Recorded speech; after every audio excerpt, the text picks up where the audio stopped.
আমার নাম রেনেলদা এবং আমি একজন খ্রিস্টান। মানে আমি দীর্ঘদিন যাবৎ নিজের মধ্যে একটা খটকা অনুভব করছি। যে প্রশ্নটি আমি আপনাকে করতে চাই সেটি প্রায় এরকম হতে পারে ধারণা, কিংবা এরকম যে আমি মানুষের দ্বারা উদ্বুদ্ধ হয়েছি। আমার প্রথম প্রশ্নের মতো এটা হচ্ছে শুকর সম্পর্কে। মূলত আমি জানতে চাই হারাম কথাটির মানে আসলে কি। মানে ইসলামের মতো ধর্মে এটা কারো বিরুদ্ধে অভিযোগ নয়, কোনো ভুলের জন্য আমি বলছি না এটা বড় কোনো ভুল। কেন শুকর হারাম? কারণ আমি একটি খ্রিস্টান সম্মেলনে যোগদান করেছিলাম এবং সেখানে বলা হয়েছে, সেখানে একজন ধর্মযাজক যিনি বলেছিলেন ইসলামে শুকর হারাম কেন, তিনি একটি দৃষ্টান্ত দেন। বলেন একই আবর্জনা, যেমন এটি সার হিসেবে ব্যবহৃত গাছের জন্য, গাছপালা। ধরুন এটি একটি আম গাছ, আম ধরলো, শেকড় একই পুষ্টি শোষণ করলো, একই আবর্জনায় নতুন আম হলো এবং আমরা তা খেলাম। তাহলে শুকর ও আম খাওয়ার মধ্যে এখানে তফাৎ কোথায়? বোন একটা প্রশ্ন করলেন যে হারাম কথাটির মানে কি এবং শুকর কেন হারাম ইসলামে। আর তিনি যাজকের দৃষ্টান্ত দিয়েছেন, একজন খ্রিস্টান যাজক যিনি বলেছেন যে সার যা হচ্ছে ময়লা আবর্জনা গাছ শোষণ করে, গাছ বড় হয়, আম ধরে এবং আমরা সে আম খাই। বলার চেষ্টা করা হয়েছে যে যদি আমরা বর্জ্য খাই শুকরের, এটা কারোর জন্য ভালো হতে পারে আবার কারোর জন্য ভালো নাও হতে পারে। এখানে যেটা বোঝাতে চাওয়া হয়েছে, তাই ইসলামে এটা হারাম কিন্তু খ্রিস্ট ধর্মে হালাল। বোন, প্রথমে আপনাকে আমি হারাম কথাটির মানে বলবো। মানে নিষিদ্ধ, মানে বারণ আছে। ইসলামে হারাম মানে হচ্ছে নিষিদ্ধ, তার মানে বারণ আছে। আমি প্রথমে আপনার যাজকের প্রশ্নের জবাব দেবো, পরে আমি আসল কারণটা বলবো কেন শুকর হারাম। যাজক দৃষ্টান্ত দিয়েছেন যে সার, ধরুন ময়লা আবর্জনা গাছের জন্য ভালো এবং গাছ বড় হয়, তারপর যখন আম ধরে এবং আমরা সেই আম খাই। বলার চেষ্টা করা হয়েছে যে হতে পারে এটা হারাম মুসলিমদের জন্য, তবে খ্রিস্টানদের জন্য ভালো। যদি আপনি তুলনা করেন সার যা মানুষের জন্য আবর্জনা, তা গাছের জন্য ভালো হতে পারে, কারণ গাছপালা ও মানুষ দুটো ভিন্ন জীব, তারা এক নয়, তারা ভিন্ন। কিন্তু ইসলাম ও খ্রিস্ট ধর্মের মানব জাতি একই। আপনারা ভিন্ন ধর্ম পালন করতে পারেন, কিন্তু যা এক মানুষের জন্য ভালো স্বাভাবিকভাবে তা অন্য মানুষের জন্য ভালো, যদি না তার নির্দিষ্ট কোনো সমস্যা থাকে। উদাহরণস্বরূপ যদি তার ডায়াবেটিস থাকে, চিনি তখন তার জন্য ভালো নাও হতে পারে, কিন্তু স্বাভাবিক অবস্থায় চিনি ভালো, এটা আপনাকে দেয় শক্তি। যদি তার কোনো সমস্যা থাকে তাহলে সেটা তার জন্য উপকারী নাও হতে পারে। কিন্তু সাধারণ মানুষের আওতায় যতদূর আসে, সব মানুষের ক্ষেত্রে ভালো মন্দের ব্যাপারটা একই রকম। সুতরাং আপনি এই দৃষ্টান্ত দিতে পারেন না সার কারোর জন্য ভালো কারোর জন্য ভালো নয়। আমাদের যা করতে হবে, আমাদেরকে গাইডের কাছে যেতে হবে। গাইড আমাদের কি বলে এবং আমরা বিশ্লেষণ করার চেষ্টা করব গাইড আমাদের কি বলে। খ্রিস্ট ধর্মের গাইড হচ্ছে বাইবেল, ইসলামের গাইড হচ্ছে কোরআন। যখন আমরা কোরআন পড়ি, অন্তত 4টি ভিন্ন জায়গায় যেখানে কোরআন বলছে শুকর খাওয়া নিষিদ্ধ। আল্লাহ কোরআনে বলেছেন সূরা বাকারা অধ্যায় নম্বর 2 আয়াত নম্বর 173, সূরা মাইদা অধ্যায় 5 আয়াত নম্বর 3, সূরা আনাম অধ্যায় 6 আয়াত নম্বর 145 এবং সূরা নাহল অধ্যায় 16 আয়াত নম্বর 115। তোমাদের জন্য নিষিদ্ধ করা হয়েছে মৃত মাংস, রক্ত, শুকরের মাংস এবং আল্লাহর নাম ব্যতীত অন্য কারো নামে উৎসর্গ করা খাদ্য। তাহলে এখানে কোরআনে বলা হয়েছে 4টির কম জায়গায় নয় যে শুকরের মাংস খাওয়া, পোর্ক নিষিদ্ধ। অনুরূপভাবে আপনি যদি বাইবেল পড়েন, বাইবেলের অন্তত 3টি জায়গায় বলা হয়েছে শুকরের মাংস খাওয়া নিষিদ্ধ। বাইবেলে বলা হয়েছে বুক অব লেভিটিকাস অধ্যায় নম্বর 11 অনুচ্ছেদ 7 ও 8, তোমরা শুকরের মাংস খাবে না, না এর দেহ স্পর্শ করবে, এটা তোমাদের জন্য হালাল নয়। একই বার্তা দেওয়া হয়েছে বুক অব ডিউটেরোনমিতে অধ্যায় নম্বর 14 অনুচ্ছেদ 8, শুকরের খুর বিভক্ত নয় এবং একে তোমরা বেছে নিও না এবং এটা তোমাদের জন্য হালাল নয়। একই কথা বলা হয়েছে বুক অব আইজায়া অধ্যায় 65 অনুচ্ছেদ 2 থেকে 5, তোমরা শূকরের মাংস খেও না, তাহলে বাইবেলে অন্তত 3টি ভিন্ন জায়গায় বলা হয়েছে যে তোমরা শূকরের মাংস খাবে না। এবং যীশু খ্রিস্ট তারপর শান্তি প্রচারক বলেছেন, গসপেল অফ ম্যাথিউ অধ্যায় নম্বর 5 অনুচ্ছেদ 7 থেকে 20, ভেবো না যে আমি নিয়ম ভাঙতে বা নবীদের ধ্বংস করতে এসেছি, আমি ধ্বংস করতে আসিনি বরং পূর্ণ করতে এসেছি। কেউ যদি একটি হিতোপদেশ ভঙ্গ করে তাকে স্বর্গরাজ্যে ডাকা হবে না।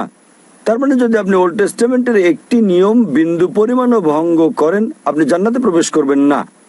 তাই একজন খ্রিস্টান হিসেবে যদি আপনি বাইবেল বিশ্বাস করেন, তাহলে শূকরের মাংস খাওয়া আপনার জন্য নিষিদ্ধ, আপনার জন্য বারণ, আপনার জন্য হারাম। যদি আপনি মুসলিম হন, যদি আপনি কোরআন বিশ্বাস করেন, এটা নিষিদ্ধ। যদি আপনি বাইবেল কিংবা কোরআন বিশ্বাস না করেন, আসুন বিশ্লেষণ করে দেখি আজকালকার কারণ যুক্তি ও বিজ্ঞান শূকরের মাংস সম্পর্কে কি বলে।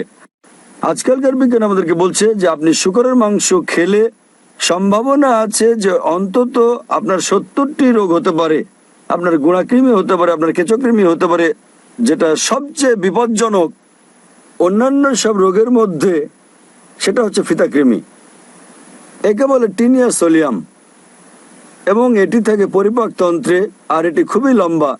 যদি আপনি খুব ভালো করে সিদ্ধ করেন ডিম, টিনিয়া সোলিয়ামের ওভা কখনো মরে না এবং পরিপাক নালী থেকে এটা রক্তের মধ্য দিয়ে শরীরের প্রায় সব অঙ্গেই যেতে পারে। এটি চোখে ঢুকে অন্ধ করে দিতে পারে চোখ, হৃৎপিণ্ডে ঢুকে হার্ট অ্যাটাক ঘটাতে পারে, এটি মস্তিষ্কে ঢুকে মস্তিষ্ক অকেজো করে দিতে পারে। এবং যখন আপনি বুঝতে পারবেন যে আপনি এই রোগে আক্রান্ত, ততক্ষণে দেখবেন আপনার অপূরণীয় ক্ষতি হয়ে গেছে। অধিকন্তু বর্তমান বিজ্ঞান আমাদের বলছে যখন আপনি শূকরের মাংস খান, দেখবেন তাতে চর্বির উপাদান বেশি রয়েছে, বরং কম রয়েছে মাংসপেশি গড়ার উপাদান। সেই কারণেই শূকরের মাংস যারা নিয়মিত খায় তাদের বেশিরভাগেরই ভুঁড়ি বড়, তারা মোটাসোটা। বর্তমান বিজ্ঞান আমাদের বলছে যে শূকরের মাংস খেলে তাদের বেশি সম্ভাবনা থাকে অ্যাথেরোক্লোসিস হওয়ার। অ্যাথেরোক্লোসিস আজকাল বিজ্ঞান আমাদের বলছে যে যদি আপনি নিয়মিত শূকরের মাংস খান, আপনার উচ্চ রক্তচাপ হতে পারে। সেজন্য বর্তমানে 50%-এর বেশি আমেরিকান তারা উচ্চ রক্তচাপে ভুগছে, কারণ তাদের বেশিরভাগই শূকর খায়। বর্তমান বিজ্ঞান এটা বলছে যে পৃথিবীর বুকে সবচেয়ে নোংরা প্রাণীর অন্যতম হচ্ছে শূকর। যেখানে আপনি ময়লা আবর্জনা দেখবেন সেখানে শূকর দেখতে পাবেন। বর্তমান বিজ্ঞান এও বলছে যে শূকর পৃথিবীর সবচেয়ে নির্লজ্জ প্রাণীগুলোর অন্যতম। শূকর বর্তমানে পৃথিবীর বুকে সবচেয়ে নির্লজ্জ প্রাণীগুলোর অন্যতম প্রাণী। এরা উপভোগ করে এটা দেখে যে স্বামী স্ত্রীকে, নিজ সহচরকে বন্ধুর সঙ্গে যৌনাচারে দেখে। পাশ্চাত্যের দেশগুলোতে আমরা ডান্স পার্টি দেখতে পাই। ডান্স পার্টির পর স্ত্রী বদল করে নেয় তারা। তুমি আমার স্ত্রীর সঙ্গে ঘুমাবে, আমি তোমার স্ত্রীর সঙ্গে ঘুমাবো। আপনি এটাকে ভদ্রতা ভাববেন? এবং একটা বৈজ্ঞানিক বিষয় আছে যে শূকর খেলে শূকরের মতো আচরণ করে থাকে।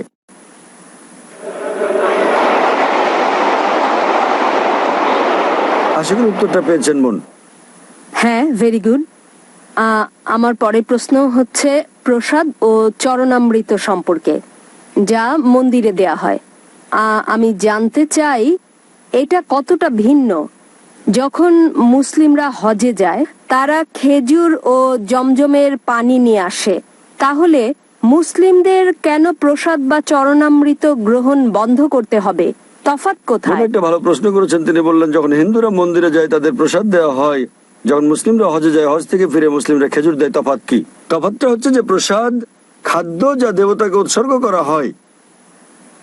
হিন্দু ধর্মে আপনি দেখবেন হিন্দু ধর্ম আলাদা। হিন্দুরা যা করে তা হচ্ছে তারা মন্দিরে যায় এবং দেবতাকে খাদ্য দেয়। আল্লাহ কোরআনে বলেছেন সূরা আনাম অধ্যায় নম্বর 6 আয়াত নম্বর 14, আল্লাহ সবার জন্য আহার যোগান, কিন্তু তার খাওয়ার প্রয়োজন হয় না।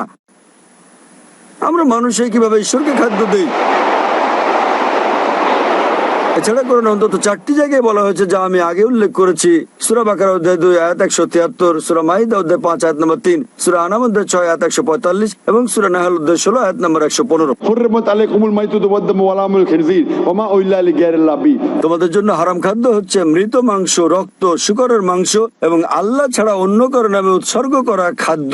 তাহলে যদি আপনি এমন খাদ্য খান যা আল্লাহ ছাড়া অন্য কারো নামে উৎসর্গ করা হয়েছে, তবে তা হারাম। মুসলিমরা যখন হজ বা ওমরা করতে যান তখন তারা খেজুর নিয়ে আসেন। কেউ বলে না এই খেজুর সর্বশক্তিমান ঈশ্বরকে দেওয়া হয়েছে। খেজুর আপনারা জানেন, কারণ সৌদি আরবের অন্যতম প্রধান ফল হচ্ছে এই খেজুর। তাই যখন আমরা সে দেশে যাই আমরা ওই ফল নিয়ে আসি কেবলই উপহার হিসেবে। কোন মুসলিম কোনোদিন বলেনি যে এই খেজুর সর্বশক্তিমান ঈশ্বর বা আল্লাহকে দেওয়া হয়েছে। এবং খেজুর অত্যন্ত পুষ্টিকর, এটা খুবই পুষ্টিকর এবং এটা খুবই স্বাস্থ্যকর। তাহলে এটা কেবল উপহার হিসেবে, যেভাবে আপনারা মিষ্টি খাওয়ান, যখন আপনারা ভারত থেকে বিদেশে যান তখন মিষ্টি খাওয়ান, তাহলে এটা খুবই সুস্বাদু ফল এবং এটি সৌদি আরবের একটি প্রধান ফল। এর কোনো সম্পর্ক নেই। কেউ বলে না যে এই খেজুর সর্বশক্তিমান ঈশ্বরকে দেওয়া হয়েছে। যদি হিন্দুরা সর্বশক্তিমান ঈশ্বরকে খেজুর দেয় তাহলে সেই খেজুরটা খাওয়া হারাম। যদি হিন্দুদের কেউ সর্বশক্তিমান ঈশ্বরকে এই খেজুর দেয় তাহলে সেই খেজুরটা খাওয়া আমাদের জন্য হারাম। তাই কেউ যদি আল্লাহ ছাড়া অন্য কারো নাম নেয় কোনো খেজুরে, সে খেজুরও হারাম হয়ে যাবে। এটাই হচ্ছে মুসলিম ও হিন্দুদের মধ্যে পার্থক্য। আমরা বিশ্বাস করি না যে সর্বশক্তিমান ঈশ্বরের খেতে হয়, আমরা মানব জাতি আমাদের খাওয়ার প্রয়োজন হয়। আশা করি উত্তরটা পেয়েছেন। জি জি, ধন্যবাদ আপনাকে।